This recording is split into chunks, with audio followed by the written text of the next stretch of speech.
Friends, let's discuss. The podcast where, well, friends discuss current affairs.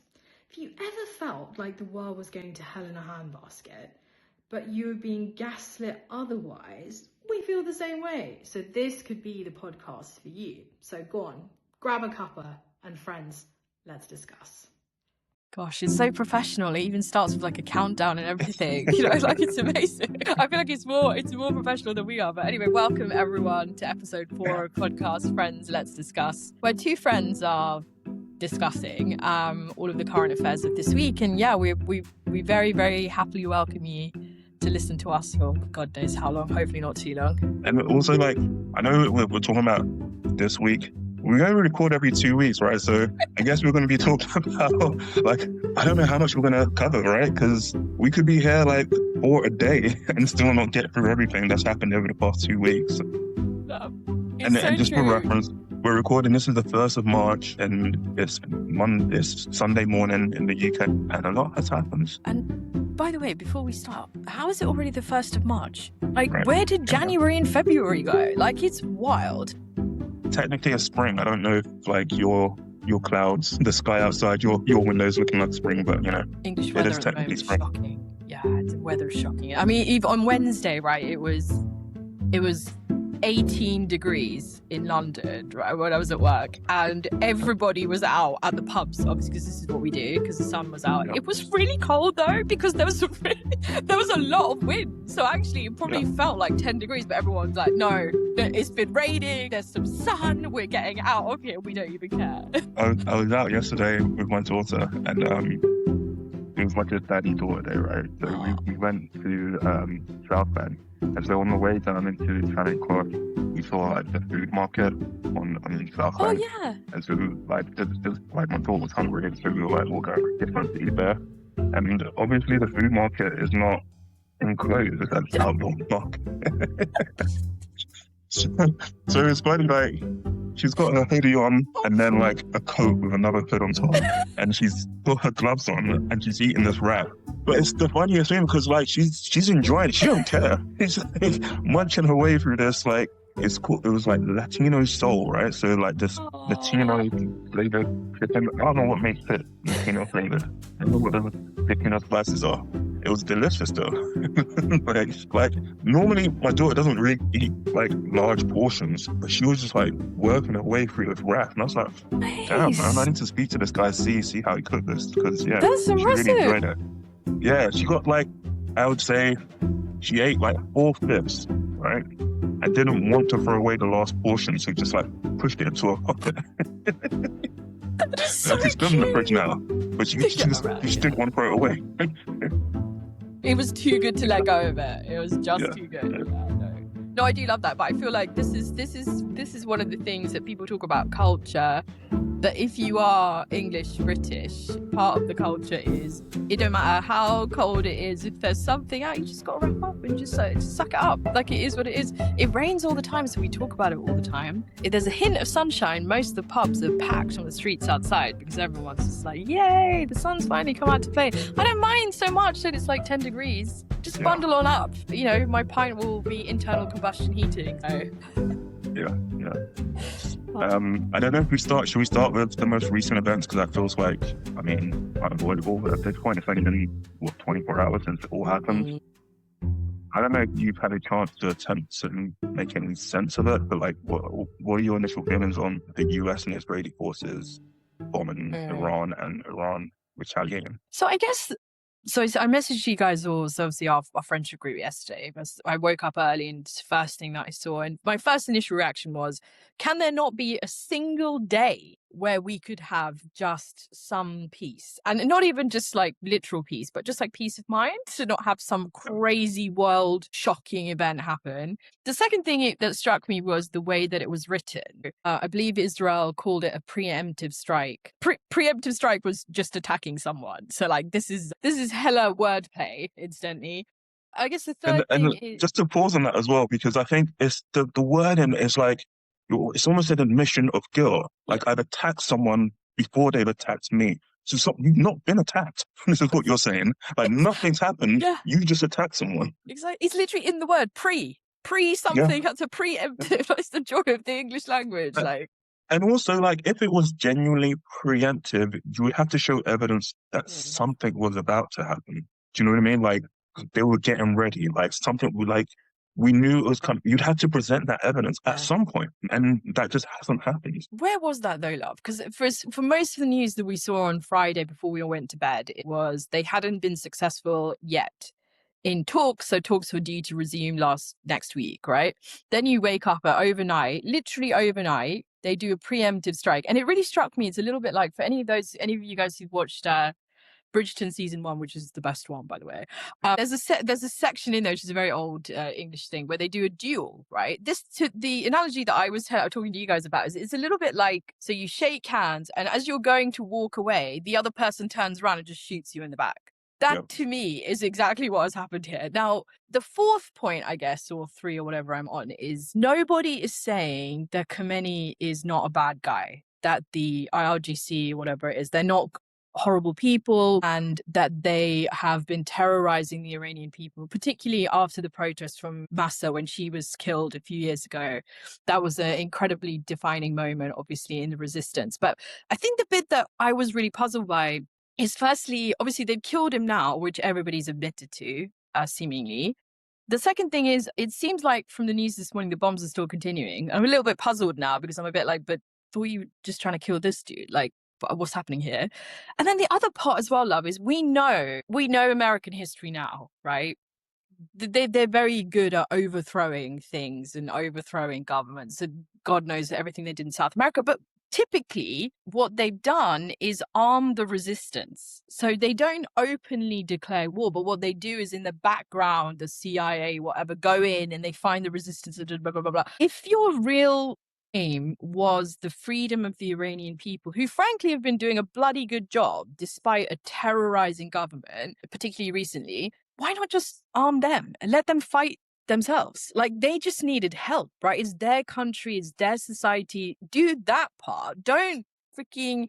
And then now it's about nuclear weapons. Even though Obama signed a non-proliferation treaty with Iran, Trump tore it up. Then last year, again, they did another one of their preemptive strikes on supposedly a nuclear facility, which they destroyed. But then they didn't really destroy it because they went back again. Like, you're just like, bro, again, just like, you know. None of that's making sense. Like you say, in June, they were said to have destroyed their nuclear capability. And suddenly they need to strike them again to destroy their nuclear capabilities. Like, how are they able to build from scratch, like, nuclear weapons so quickly? And also, like, Israel had something like 400 nuclear weapons. Like, this is one of the most aggressive governments in the world right now. Like, Iran has been on the verge of having nuclear weapons since, like, the 80s and still haven't achieved it. At this point, I'm like, hey, I'm more worried about what Israel is going to do than what Iran are going to do. Do you know what I mean? Like, in my lifetime, Iran has never been a threat as far as I can work out. So it's a really weird thing to sort of see. Like, it's one of those things where you're sort of consuming the media from this side of the Atlantic or whatever you want to call it. And there's this positioning that doesn't make sense if you just sort of sit down and work it out. Of all the nations in the world, which has been the most aggressive, which has been involved in the most conflicts, and so which one would typically be called the bad guy if you just looked at it on that basis? It's all back to front at the moment. And then I guess, to your point, yes, we recognize that the Iranian regime was horrible to its people. Like, I initially saw during the protests something like 6,000 protesters were killed. And that number might have gone up to something like 30,000. Oh my God. So these seemingly peaceful protesters were being shot by their own government, like murdered in court. Like, so I have no sympathy for what's happened to the regime itself. But then Trump is sort of saying that the Iranian people need to stand up and take back their government. But how? We know full well that this government in Iran are armed and more than happy to use it against their people. And so for me, it feels like, well, you're going to have to, like, go in. You can't just bomb from your bows. You can't just fire missiles from the air. You're going to have to go in and help these people, like, on the ground. And so it's a really weird setup because I don't see the American people wanting that to happen, right? They've already seen what happened with Afghanistan. The whole election message from Trump, or at least a large part, was that I'm not going to involve you in wars that you have no right to be in. No And more that's what foreign got wars. Yeah. no more foreign wars. The point is it's America first, right? So there's no need for us to be involved in this. So I have to wonder at what point do the American people sort of say, wait, enough's enough? Like, even if I did vote for this guy initially, he's not kept to what he said he was going to do. He's not kept to what I voted him in to do.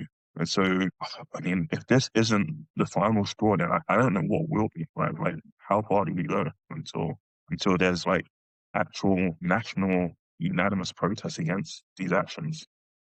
I honestly don't know, love. And in the spirit of this mad world, like, Israel has been jonesing to attack Iran for a very, really long time. And they tried a few times, the 6-Day War and all these kind of things. But the reality is, exactly to your earlier point, there's only one country in the Middle East that has recently committed genocide, and it wasn't Iran. So I'm with you at this stage, particularly given how trigger happy Trump is. I'm more worried about nuclear weapons in Israel and America than I am about, frankly, anybody else, to be quite honest with you. And waking up yesterday and seeing, just like all these missiles just flying over, Bahrain and then the UAE. Someone was talking about the Palm being attacked and blah, blah, blah. And I'm thinking, like, I hope our friend in Pimlico Plumbers is doing all right there now in Dubai in his free tax haven. Hope he's doing all right. He's having fun. It's good. I mean, because when you were in London, you didn't have to see that many missiles flying over your head, to be honest. It's a weird thing how, like, I know I sort of bring sports into it quite frequently, but like the wealthy nations in the Middle East have been trying to sort of distance themselves from a historical view of them being, unsettled and stable. And so you've had things like the World Cup in Qatar. It's due to be in Saudi Arabia as well. There's been a number of sporting events taking place there, and it's meant to sort of present itself as, a place where if you're, wealthy, you can come and hang out and have a great time. Everything will be taken care of. So I'd have to imagine that, if you're, MBS right now, you're like, this isn't what I want at all. This is not the plan I had going forward. Like, whether or not it's a virtuous plan or not, this isn't what they want. I'm sure it can't be. So I do have to wonder, like, what their response will be. One of the things that Reuters was reporting that OPEC Plus have got together and, initially having seen the forces building up around Iran, had decided that they were going to increase oil production. And so it was going to increase to like 137,000 barrels a day. Now they're saying it might be closer to 411,000 barrels a day. And so it feels like they're trying to say, we recognize that part of your plan is to try and control the oil coming out of the Middle East and trying to have a foothold in what happens there. But we're going to make sure that the prices and the availability of the oil stays as high as possible. So it'll be interesting to see what happens over those, days and weeks. It feels like, whilst it didn't necessarily seem like a battle for oil, because I think I mentioned last week, the last time I recorded, that oil prices were like historically low. It's one of the things where during a conflict, then the oil prices do go up, and so those who control the oil could benefit. But it feels like OPEC are trying to say, this isn't something that you can have. We're going to keep control of this. So, I mean, for anyone that wants to sort of get into the weeds of it, like, just, having a look at the oil prices will be a good way to sort of add some context to what you're seeing play out on BBC News and wherever else you get your information. I feel really lost on like what the real motivation, because I get Israel's motivation. Israel wants to dominate the Middle East. They wanted to get rid of the only detractor in the Middle East that was kind of brave enough to say what they were doing was wrong to the Palestinian people. I don't really understand the motivation of the other Middle Eastern countries like Saudi and Bahrain, the UAE. Like I think most of them on the board of peace, right? Like Saudi particularly is. I just don't really understand it, love. Like, unless what you're saying is you're happy to be owned by Israel just like America is, maybe. Yeah. Like, I don't know. Like, is that maybe that's the motivation. I just don't really get it, to be honest. Because if it was me as a sovereign nation and this was happening on my doorstep, I'd be pretty concerned. I don't know. Yeah, massively. And I think this is it. I think maybe on one hand, like you say, Iran was maybe a bit of an outlier in terms of how the regime operated. Most of the Middle East was kind of moving to what would be considered a more progressive, less conservative kind of government. And so perhaps they're like, this is a thing of the past and needs to be removed, and are allowing it to happen to a certain extent. Or maybe it's just a case of like, there's not the sort of military might to prevent it from happening, and it's a case of using their natural resources, the oil and whatever else they have, and some political might to sort of just push things in a new direction.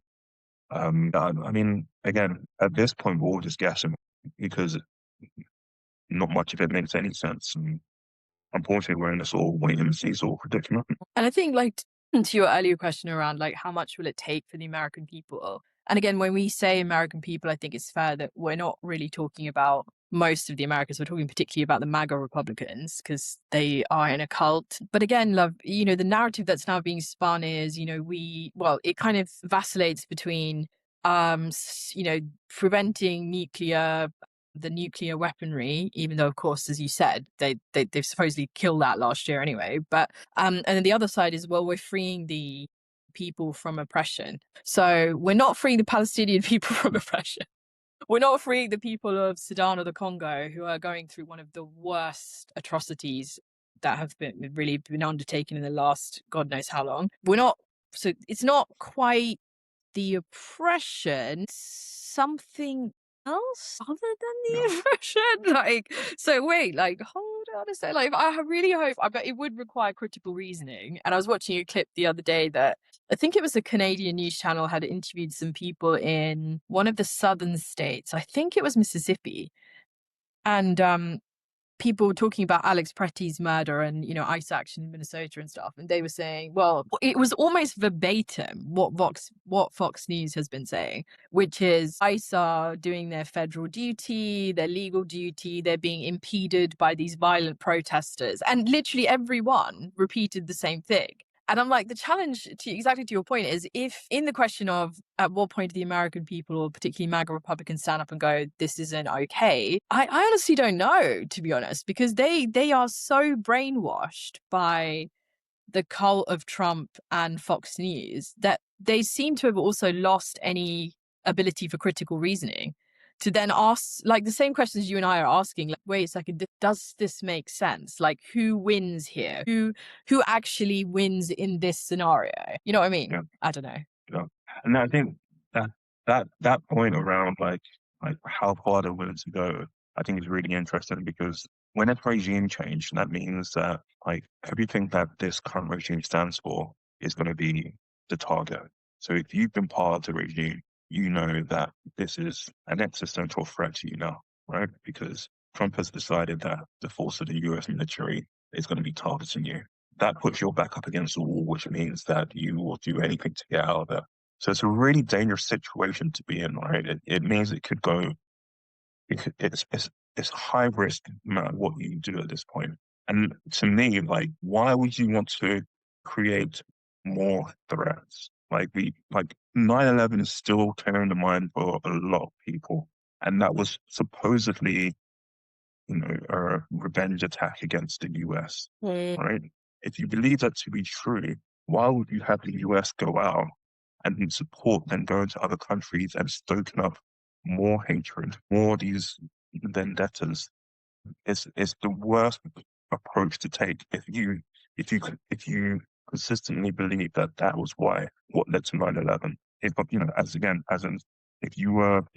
I were a US voter, there's no way I'd want this to happen. Like, I would want diplomacy to be, used until the 99.999% chance has been met.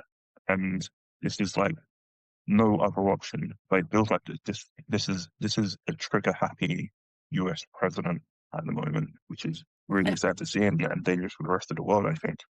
And no consequences, love, as well. Like, did you hear his speech? Like, yes, so we're going to do this. Some of you may die, but that's just war. Some of you may die, but it's a sacrifice I am willing to make. The lives of courageous American heroes may be lost, and we may have casualties. That often happens in war. But And you're like, Yeah. I think they usually quite a few people have overlaid, you know, Lord Farquaad from Shrek. Mm. Mm. Some of you may lose your lives, but that's okay to me, kind of thing. And it's like, well, I mean, again, I find that whole thing really ironic coming from a dude who dodged the Vietnam draft Exactly. because Yeah. his daddy wrote him off. And diplomatic relations at the moment apparently being headed up by Jared Kushner, your son-in-law, who's got no effing position in the government. He wasn't elected by the people. He has zero authority, actually, to act on behalf of the United States because he's not an official member of the government, the entity of government. So it always just seemed like likely to fail, right? And I think Rachel Maddox was talking this morning about, because again, she was trying to say, like, what is the motivation, right, love? Like this, I think it's that he's trigger happy, exactly as you say. Her implication is that he's realized that by doing these things, because literally in the year that he's been here, he's bombed like almost like 5 countries or something, or he's tried to attack or threatened at least 5 countries, and he's realized that that's his way of getting attention.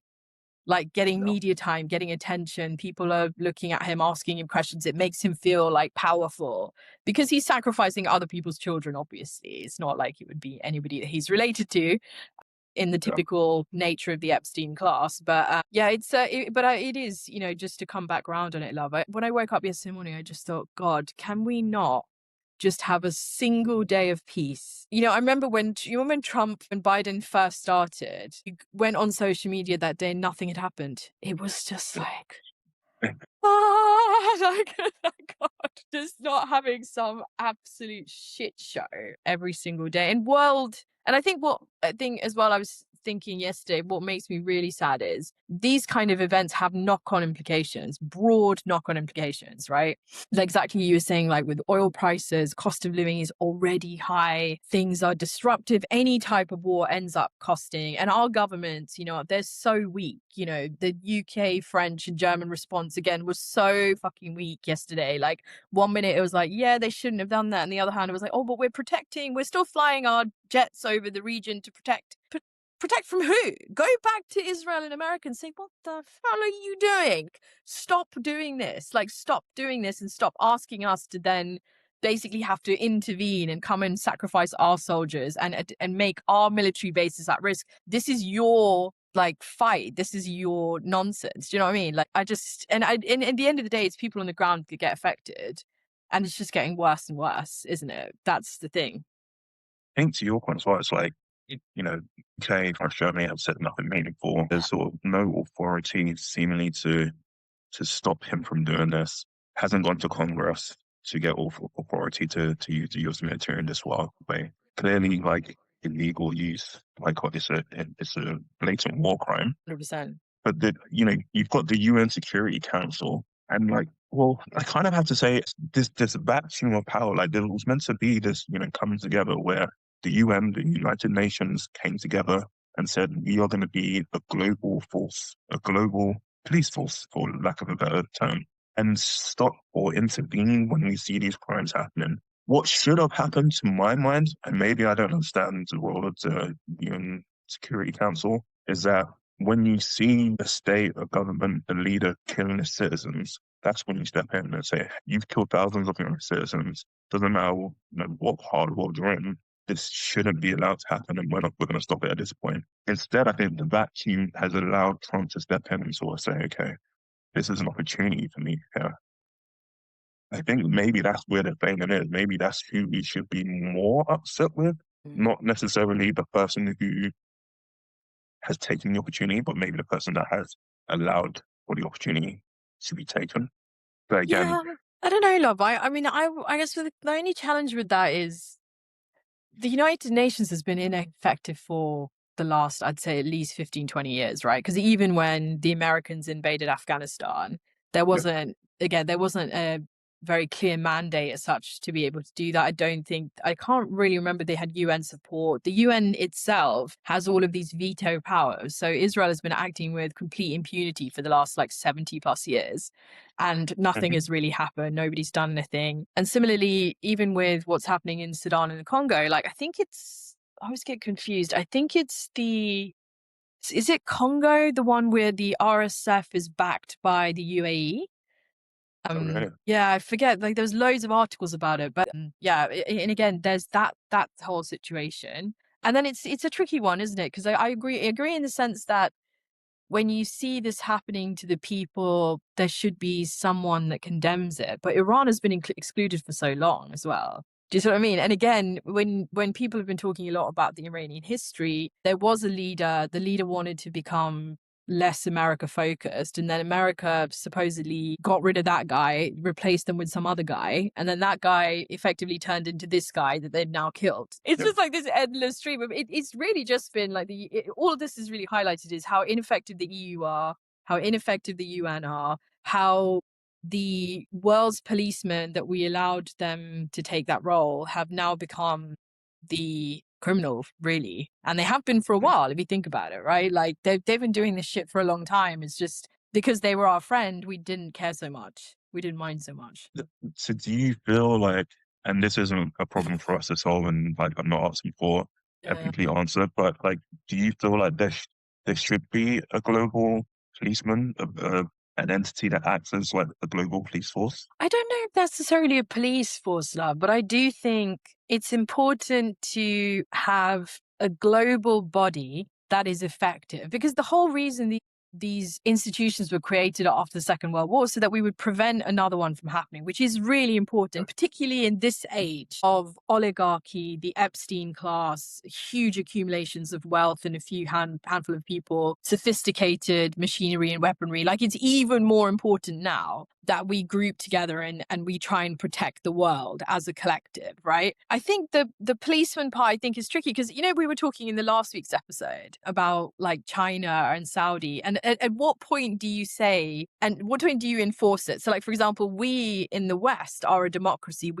or at least we pretend to be. We say that we have democratic, blah, blah, blah. China has never pretended to be a democracy. So the way that China, quote unquote, treats its people, surveils them, doesn't allow protests, etc., does that mean it gives us then the right to go in? Or do we draw the line at violence? And do we say, so because of their treatment of the Uyghur people, because they're doing sterilization and because they're, so apparently putting them in camps and that kind of thing, that's the point in which we, like, where is the line, love? Because again, even with America, you can look at, if you put the imagery of what was happening on the ground in Minnesota and you took away the narrative and you put it side by side with all the limited images coming out of Iran, could you tell the difference? Genuinely, aside from one being white and the other being brown? Like, I really couldn't tell the difference. Are we going to go into America now and be like, America, you've got the highest prison population in the world. Your 13th Amendment still allows you to essentially enslave prisoners and make them work for free. So slavery still exists. Like, you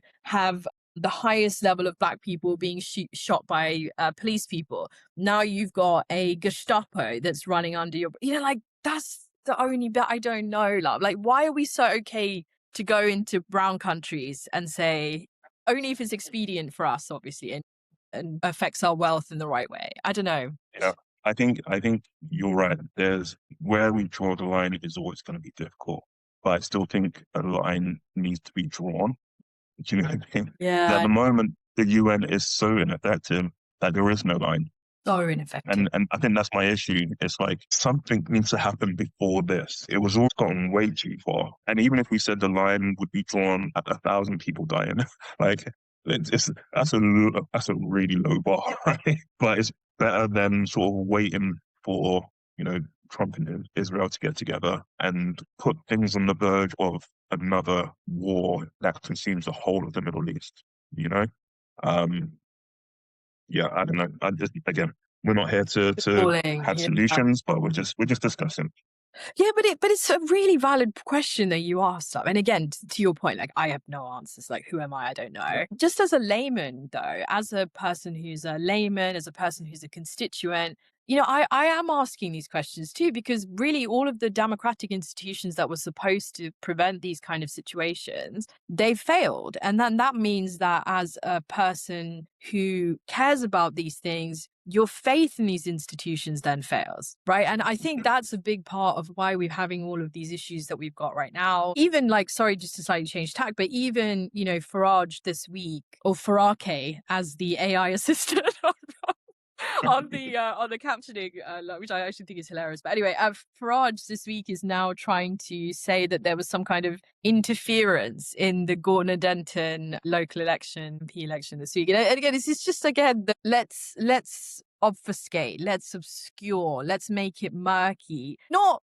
that Trump did the same thing. Fox News jumped on that bandwagon and then got sued for, was it 60 million or something by Dominion voting systems, and then I had a couple of presenters fired. But let's continue this, because it's a great idea to do this. Let's keep this paper going. I mean, I don't know if you want to provide some background, love, on what happened in Manchester for people outside of the UK. Yeah, so again, it's one of those things where I'm still learning how the UK political system works. There was a by-election in Manchester. Honestly, I couldn't find Dunton on the map without help. I didn't know that it was necessarily taking place until it was in the news a couple of days before it actually took place. But it was a seat that was comfortably held by Labour when Keir Starmer came to power. I think everybody knew that Labour was going to hold on to the seat, and it was going to be a race between Reform and the Green Party, but I don't think anybody really expected the Green Party to win. They won by over 1,000 votes. 15,000. So really clear win from Reform.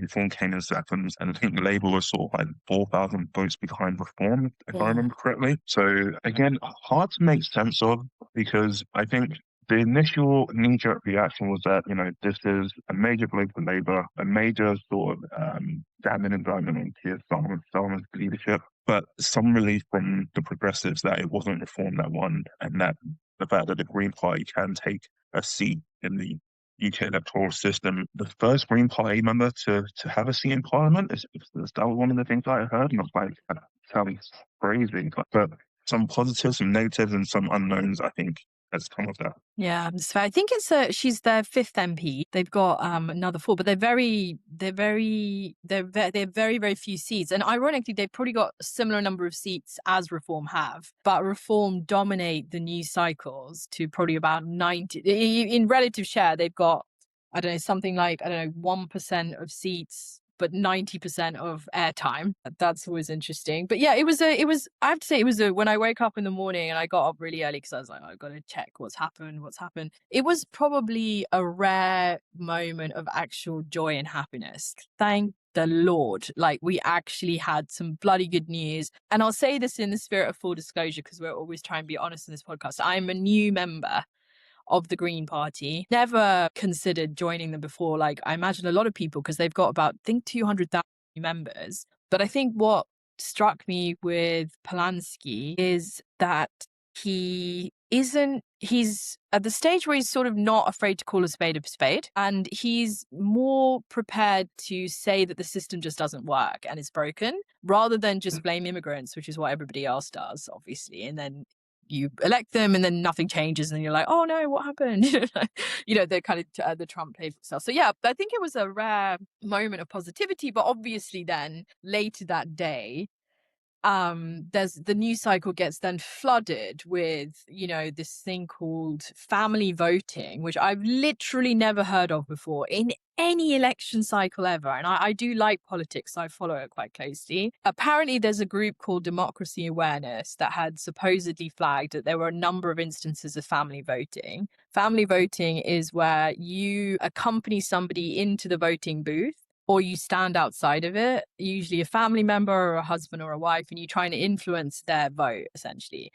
And the way that they write it is it's within specific communities, which is just code for Muslims or brown people or something to that effect. Right? This is because white people absolutely cannot get influenced by their partner to choose who to vote for. So anyway, so yeah, again, even within the kind of protest that Farage and the team had, they made a big show of the Electoral Commission and stuff. And I'm kind of sure. If that is true, we have evidence of that. Supposedly, Manchester City Council don't have evidence of it. Apparently, there were police at the polling booths and the people who manned the polling booths that didn't see that. Where they have their evidence, aside from this group, which is supposed to be, I was doing a bit of research because I never heard of them before, but they're supposed to be non-partisan, but I have no idea. I don't know who this guy is that said it. I don't know what his motivation is or where he's come from.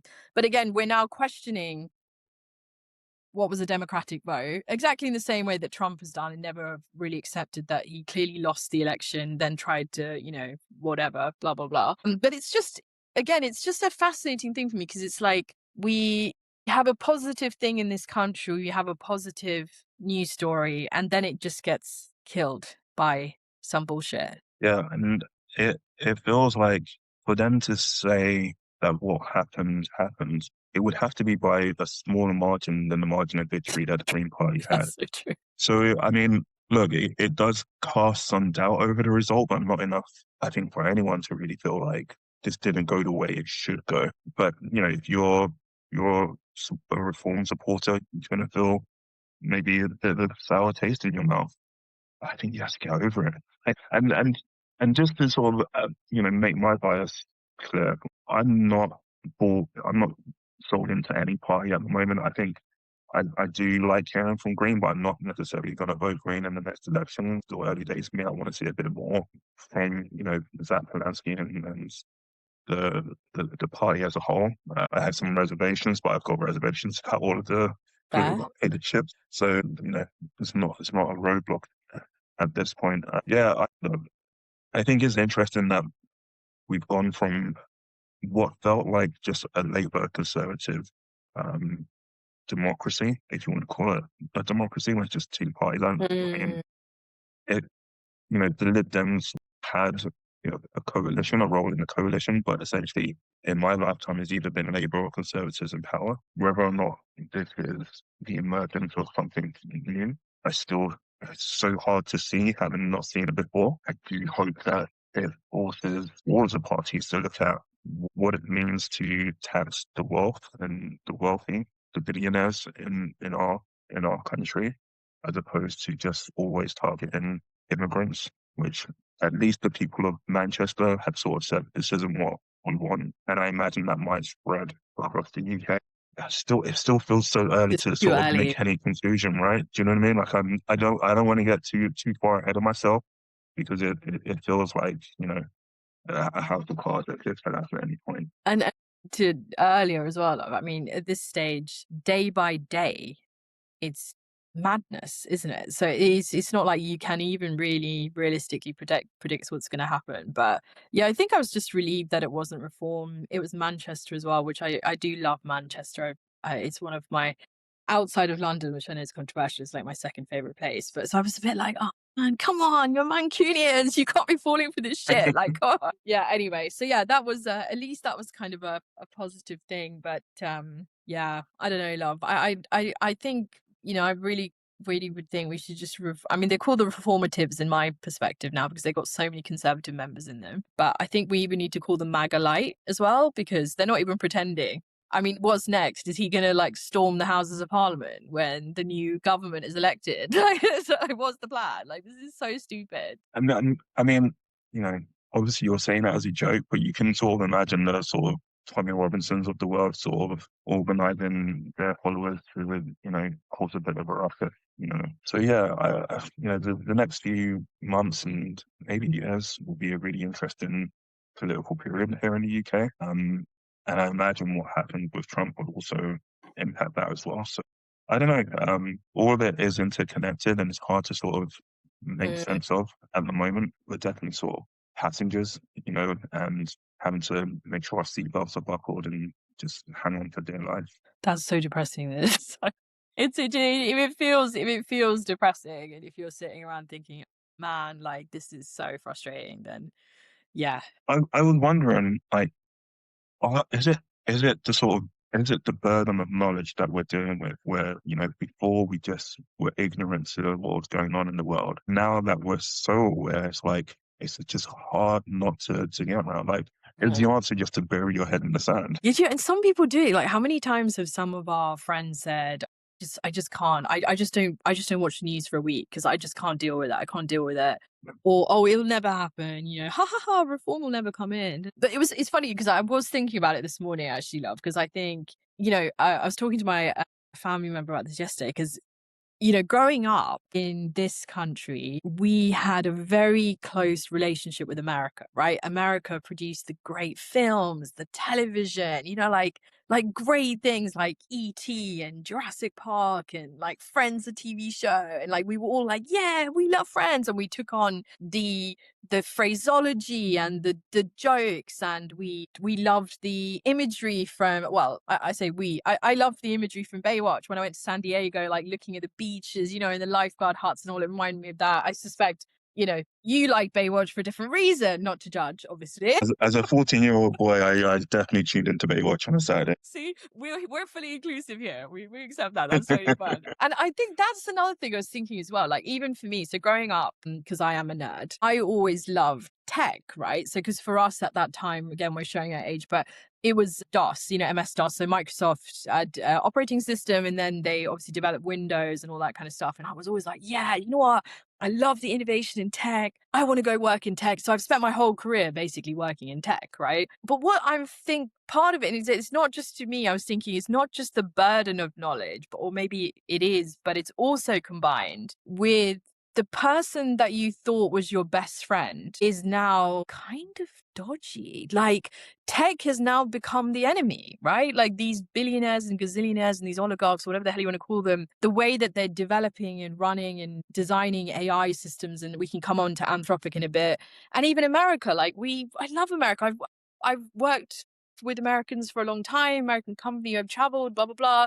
But now it's becoming clearer and clearer and clearer with the burden of knowledge that America isn't the friend that we thought they were. It's like having that, you know, that uncle that you really, really loved. And, you know, every time you met him, you had fun and the sweets, but it turns out he cheated on 7 of his partners and has 17 children by 10 different families. And then he ran someone over and then went to prison, but didn't go to prison because he escaped prison. And then you're a bit like, oh my God, like, bloody hell, my whole image has been blurred. That's kind of what I feel like I'm a little bit battling with as well, because it's like my heart. It's like, come on, like the America that we know and love, the tech companies, they're my heart. What's happened? Actually, I kind of wrestle with both of those things because I think it's almost two different things, right? It's tech and it's America, and both things feel different. Like on one hand, it's like this might be the wrong way to look at it.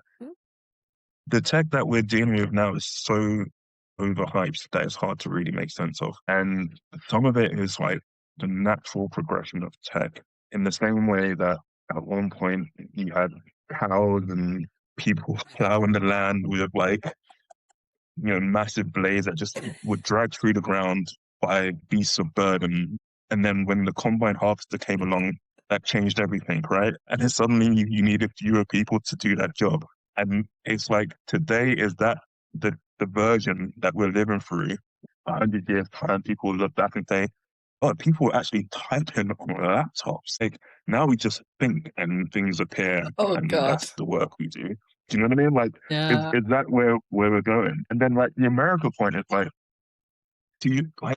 It was almost like everything fun and exciting came out of America, right? As a kid, you were like, oh man, hip hop, R&B, like all of these amazing films that like we absolutely loved, all of the sort of 80s cartoons that you got up early to watch on Saturday morning was all coming out of America, right? And like me and my friends, we still talk about the 80s cartoons and how there would be like a moral at the end of the cartoon and be like, if you're strong, you should help the weak. And it's like, yeah.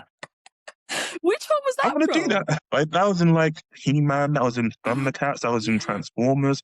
There was always like these morals at the end of the show, and it was just like a normal thing. And it was like you were almost being raised by your TV. It was like these additional parents in the house. That just doesn't seem like a thing anymore. And I'm like, what happened? Like, why has it changed so much?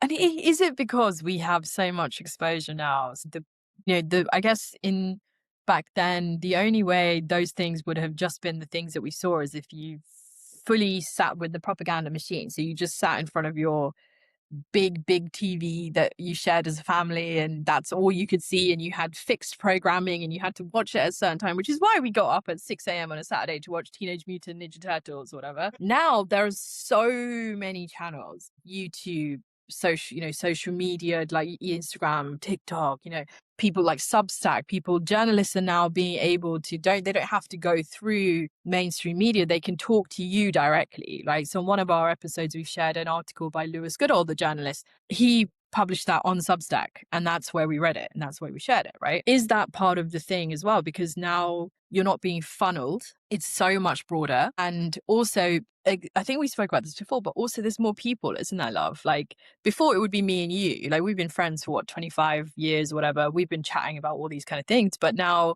there's a much broader audience of people that will share the views that they're friends about. And then you're like, oh, yeah, I didn't know that. I didn't think about that. Or there's a guy in Iran who tells you actually about what the history was for Iran. It's not what we learned, or there's a kid in Palestine that's taking social media videos of all of the devastation and sharing it. We would never have seen that before.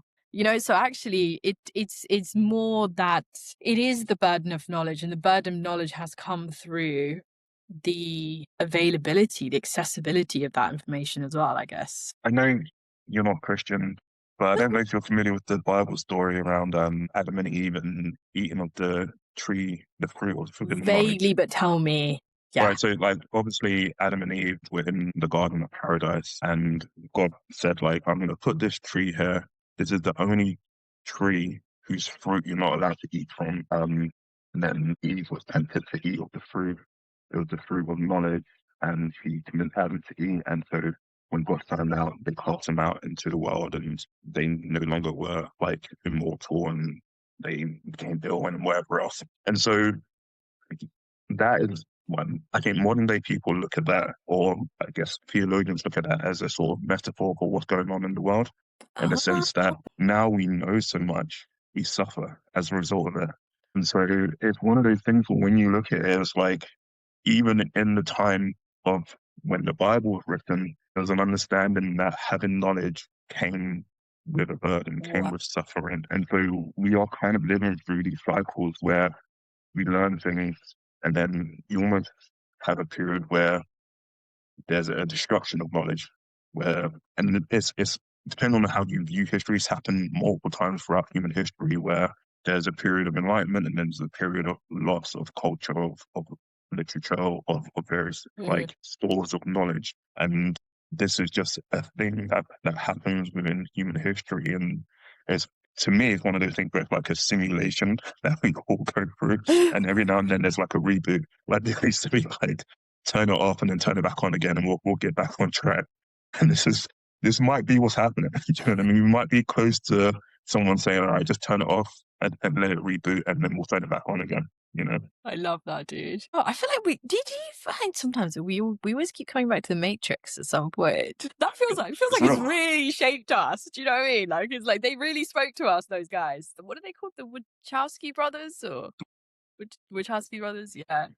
They don't call themselves brothers anymore because they transitioned. Oh, sorry, I didn't realize. Wow. Okay. Yeah. No, they. Okay. Yeah. Got it. Okay, understood. And I wonder as well, so again, with your point around knowledge, I wonder also part of the challenge as well is that there's also a lack of trust in it. So say before, for example, right? You studied marketing, I studied economics, right? So then we could chat to each other and we could be like, okay, oh, right. So what is that, Mira, you're saying about European economics? Oh, right, cool. And then I'll be like, oh, Fabz, how does social media, how does marketing work from a psychological perspective? Oh, right, cool. I feel like now, because there's a lack of trust as well, it's hard to trust the information that you're given. So then you have to go and look at it. So now you can't just be an expert in finance or economics. You have to now be an expert in finance, economics, marketing, human psychology, European politics, national politics. What do like you were saying earlier? What do the United Nations actually do? How does that work? Who do you go to trust? Okay, so what they're saying about the UN is this is how it works. Do you see what I mean? I wonder if that's part of the challenge as well, because it's like the BBC, even when you look at the nonsense the BBC shares, unfortunately, now, just in the way that it's run today, obviously. Can you trust, like, even Clive Irie or Myrie or whatever his name is, he was in a bunker in Israel yesterday. What?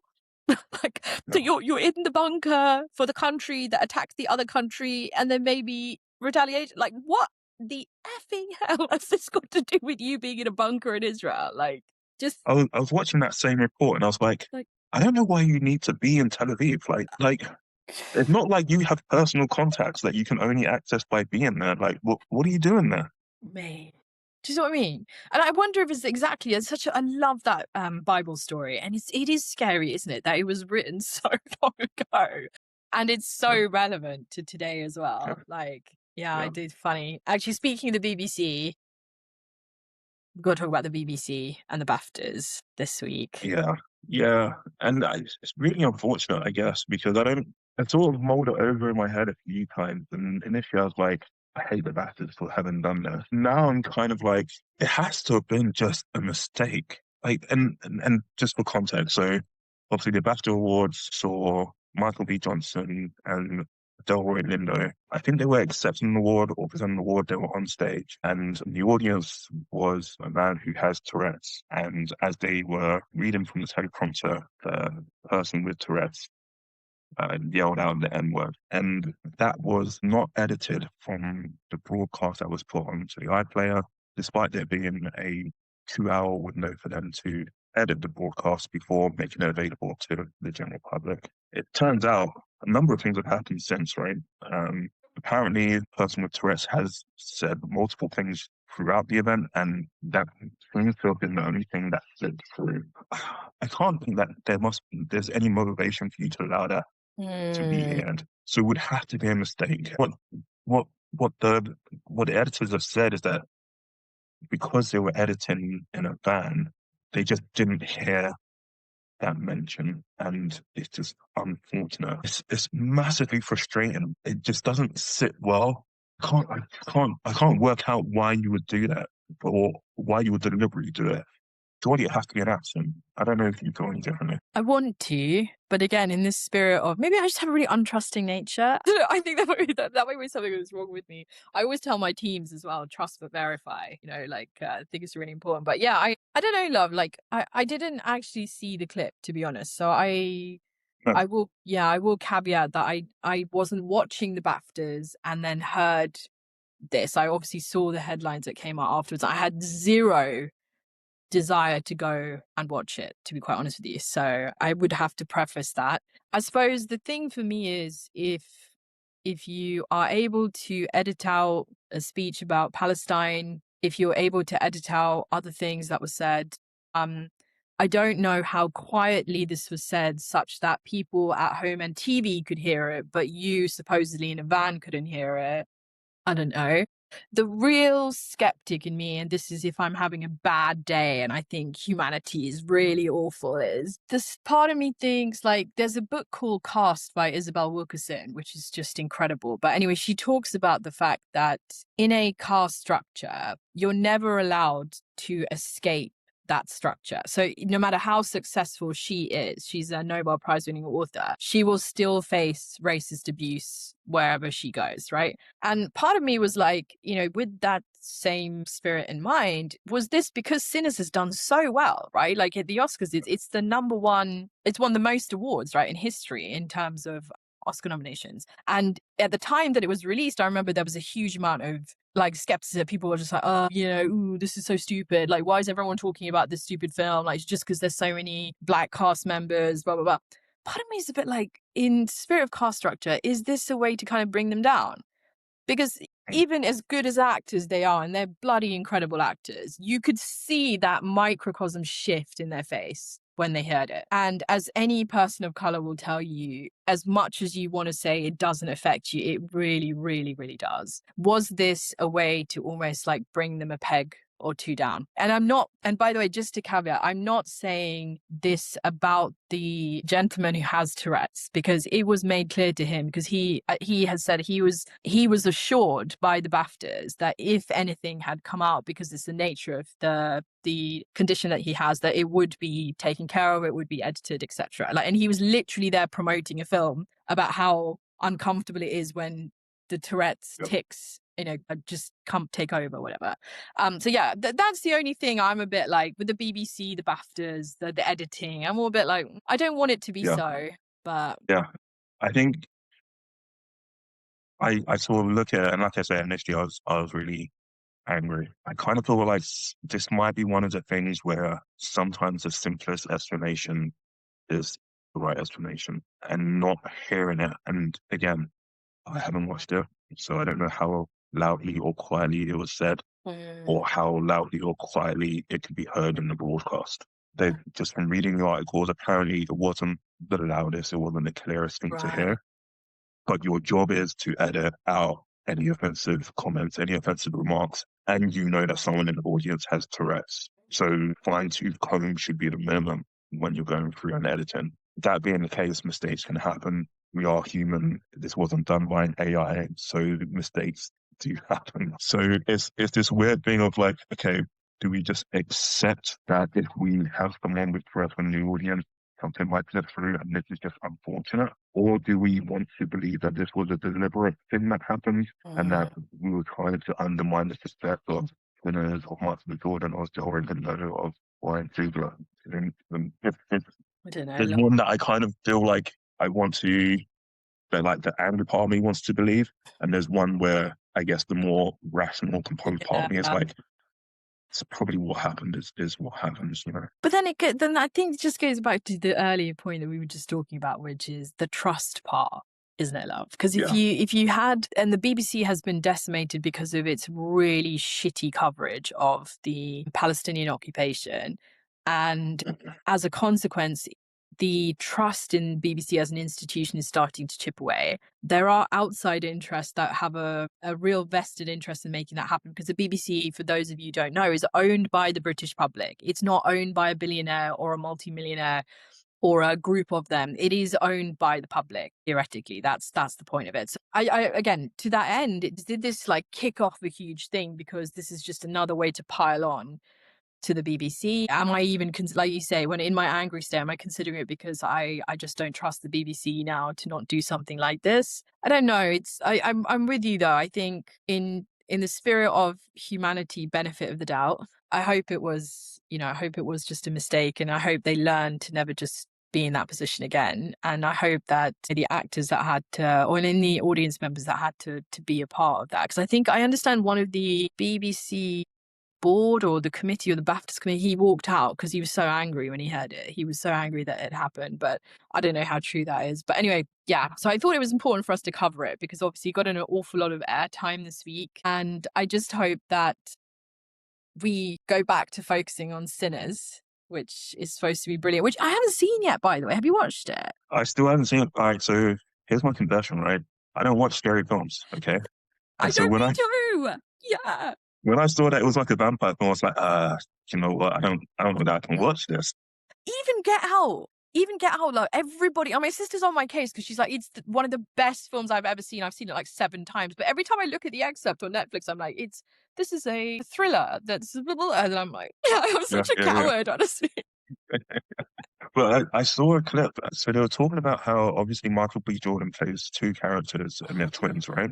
And so they look identical, but they don't, right? So essentially, because they're twins but they're different characters, Michael B. Jordan, for one of the characters, they have dimples in their cheeks. And it's not done by prosthetics, it's just the way Michael B. Jordan holds his face. So there's all these little details where even the way the 2 characters walk is different. And apparently he achieved that by wearing like different size shoes. One of them, he wears shoes smaller than his shoe size, and one of them, he wears shoes bigger than his shoe size.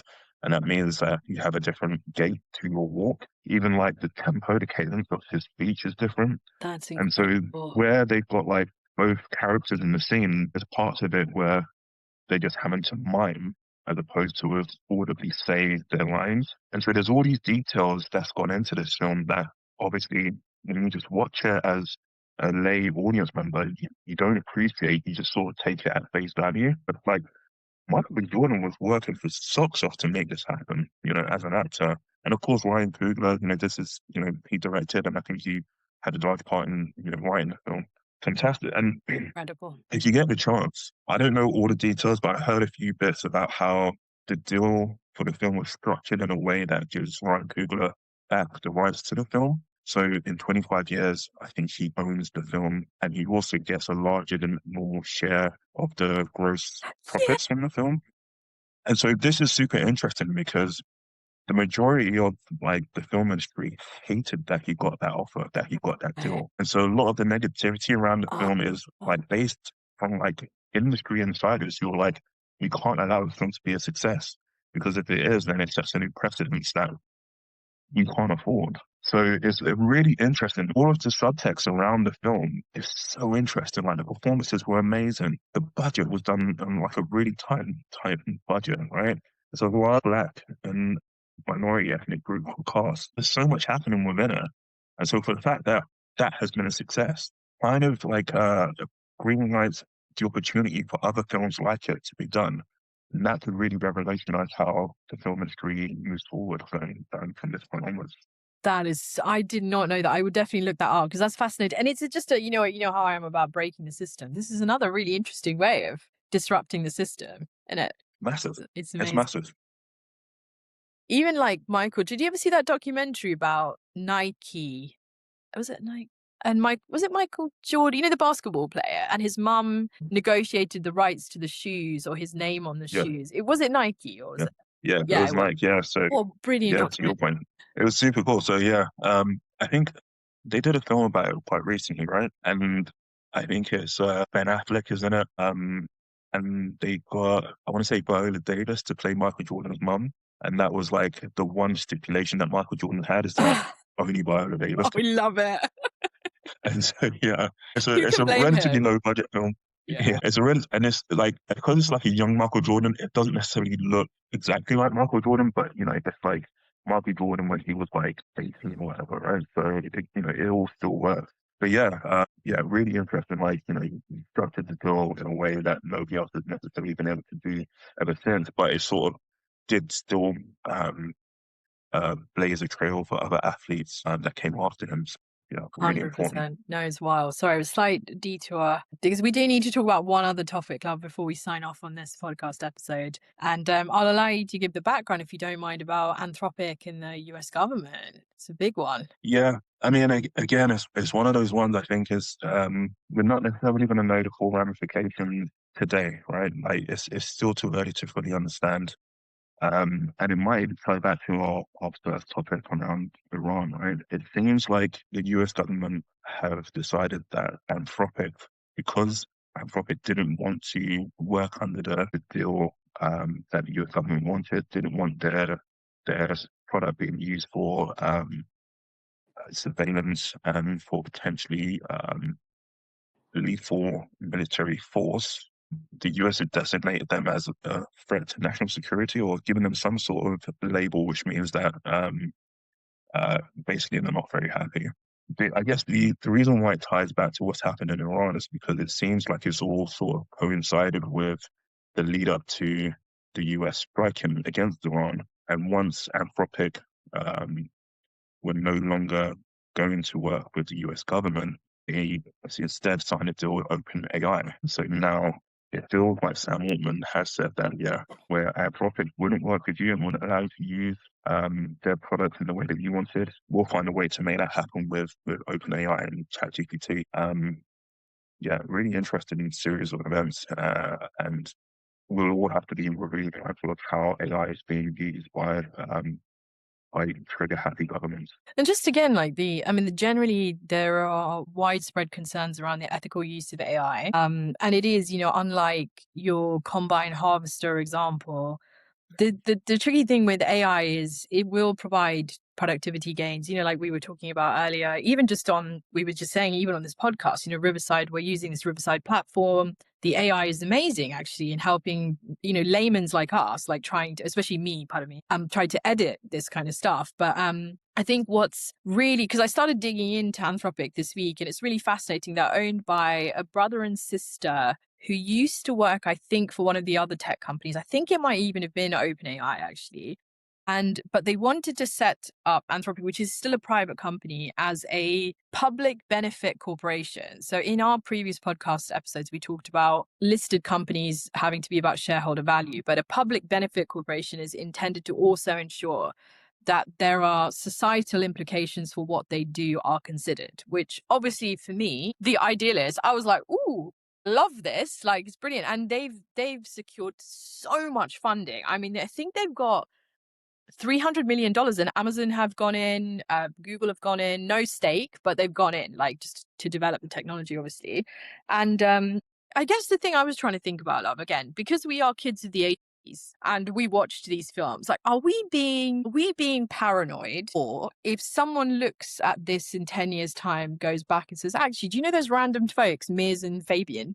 They actually had a point, along with others who were concerned about this, because I think the challenge is what they were trying to avoid, as I understand it, with Anthropic, is they could use this drone targeting technology. The AI could then say, like, target all Black people, or target all people who look like this or a certain way, or even let the AI do it to determine. But because AI is inherently biased, in order to safeguard, it may then say, oh, well, we in America particularly, was it 1/3 of the population or something are imprisoned and they're Black, then, oh, that's who we're going to target. That's to make things safer. So, like, there's a reason why AI had these safeguards in them. And I'm sorry, I missed my point, but on the combine harvester example, the physical benefit of having a laptop or having a combine harvester or blah, blah, blah. The thing with AI is it's helping to replace large parts of this. That's what I think is scarier, but it doesn't have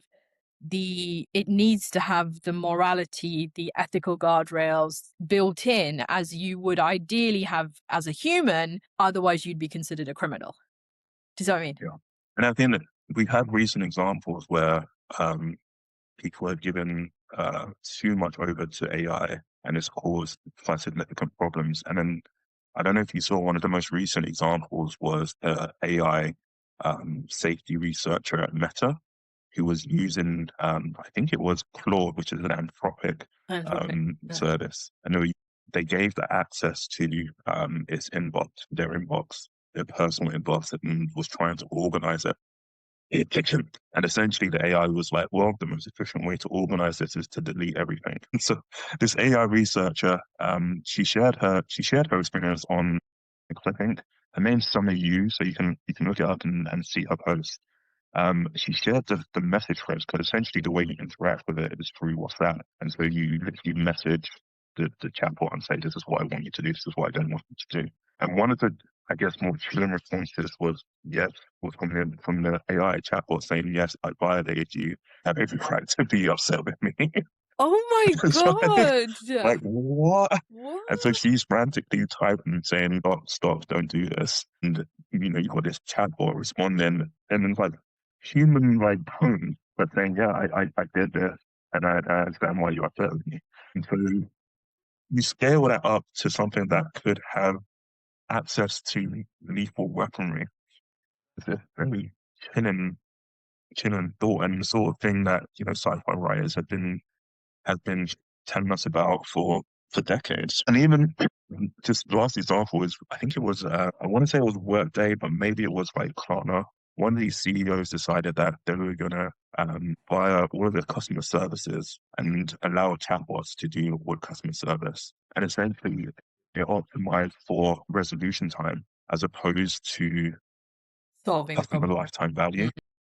And so it was closing all of these chats down, but then people were going away having had such a negative experience that they would no longer want to use the service. And so, of course, the CEO then had to hire back a bunch of customer service agents. And so, again, the AI had no understanding of things like values and the intangibles around what a customer wants. It didn't understand what the brand meant, and so it didn't act in that way. It just did what was the most efficient thing to do. So it's again, it's just another one of those examples of why use of AI in the military should be something that we're all just extremely against. Because even yesterday, I think, no, in the headlines today, the Israelis bombed a school in Iran, killing 50 children. That is... I think that number's gone up to 148, by the way.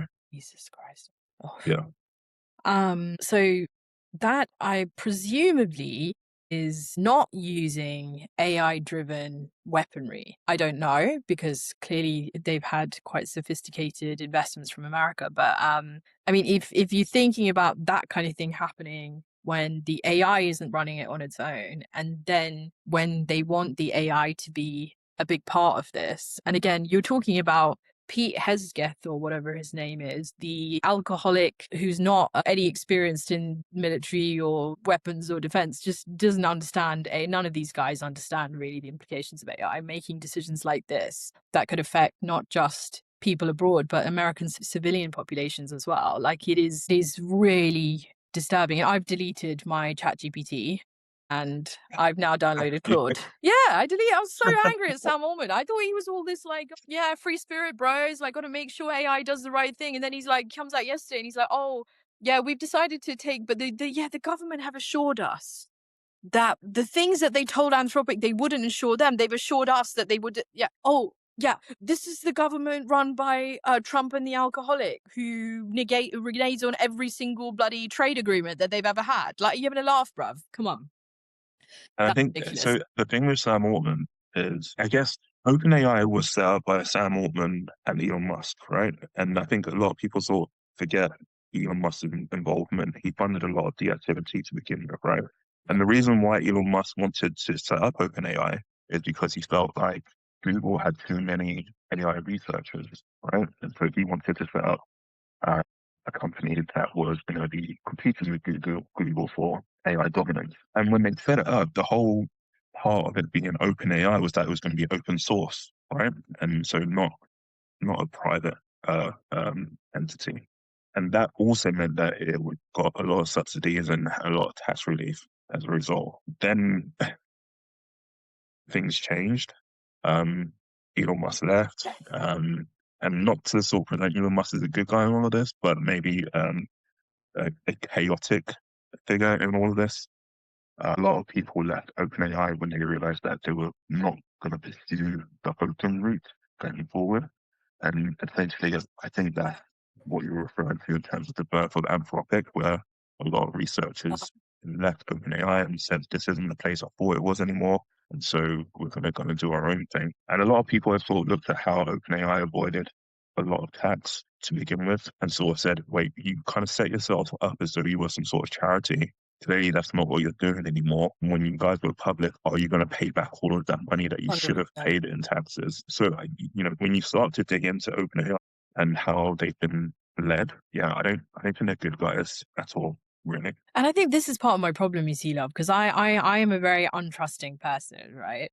So, like, even, you remember when Altman was fired by the OpenAI board, and then there was a huge protest within the employees at the company, and then he came back. And I remember Trevor Noah had him on his podcast. And what really struck me by it was he was almost lauded as this figure, this inspiration, like, we loved him and he's the Messiah kind of thing. And whenever people present human beings to me in that way, I'm instantly skeptical. Because we are human, unfortunately. Like, we are fallible. We're not God for a reason. There's a reason that we look up to God and the teachings of Christ, and I'm Hindu, obviously, so Hindu gods, or Muhammad, or whatever it is. Like, we read the Torah. Like, there's a reason that we learn the teachings of God, because they're supposedly be to teach us, because human beings are infallible. So I'll be honest, I was pretty skeptical, because I've also worked in tech my whole career, and that, like, let's just be honest, we have a lot of human beings in tech, so let's not kid ourselves here. But anyway, so yeah, it was interesting, but it was, again, I forwarded you the article The Guardian had this week about reducing your reliance on American companies. It's very difficult, actually, particularly in the tech space, isn't it, love?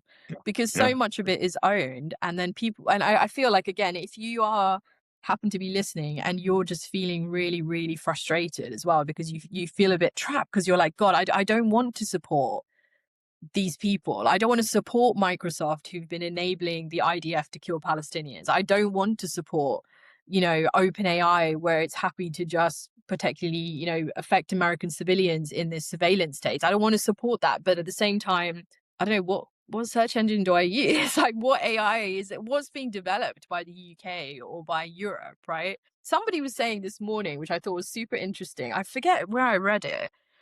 Is the Anthropic founders should just come to Europe and get funding, because the European obviously controls are much tighter here. But at the same time, we don't have a strong instance of an AI developed tool here with the LLMs and all that kind of stuff. Like, why not come here, set it up here, build it here, and then you have a sort of an ideological match within Europe to what you're trying to achieve, but you also probably get a lot of funding as well, because not that they need it probably, but fund, because you could then be the monopoly that comes from Europe. Do you know what I mean? Like, that could be interesting. I was like, interesting. I wonder how that would work. Yeah, I would love to see it happen.